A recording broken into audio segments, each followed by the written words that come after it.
Mwiriwe neza abandi muraho murashima Imana. Nk'ibisanzwe nitwa Benimana Emmanuel. Kuri uyu munsi rero ndifuza kubaha inkuru y'umusaza witwa Gashumba Venane. Ese Gashumba Venane hari umuntu umuzi?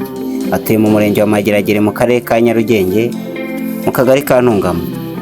Ubusanzwe uyu musaza afite imyaka 125 kandi tuganira tubwiye ko yavukiye ahantu bita mu Bugesera muri Rulindo, hafi y'ahantu bita ngo niba ari Kagasa.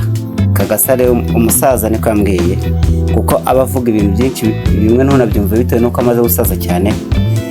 Hari ibyo utoramo ibindi ukagenda ubyibagirwa bitewe nuko abivugana ijwi ritoya cyane. Uyu musaza rero afite imyaka 125. Mumbwire muri commentaire ese wanyu hari umuntu ufite imyaka 125 muturanye? Ngiye ku giti cyanjye mbona uno musaza ari mukuru, kuko nubo aracyabaho. Uyu munsi dukoranye ikiganiro kuri tariki 17 z'ukwa 4 2026. Aracyariho, afite imyaka 125. Yatubwiye ko intambara ya mbere y'isi yose yabaye ariho afite nk'imyaka 14 cyangwa 13, kuko indangamuntu ye wibashe kuyibona ubona ko imyaka ye igaragaza ko afite imyaka 110, ariko akatubwira ko bagiye kumwandikisha ari mukuru. Iyo myaka nyine bapfaga kwipoza. Yatubwiye ko yavutse mu gihe bahingaga amasaka nyine, ubwo urumva ko ari mu kwa mbere mu kwa kabiri.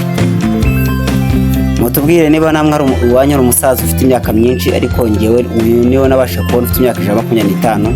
Tugende duhanahana ibitekerezo turebe. Hari ubwo abantu bavuga ngo kanaka yarapfuye ari mukuru ngo afite imyaka 101, nge nabyumva ngashaka gutangara, kandi nge nzi ufite imyaka 125 duturanye. Mumbwire ese wanyu mwebwe arahari umusaza urengeje iyo myaka 125? Ukomeze kugira umunsi mwiza, Imana ibamugisha.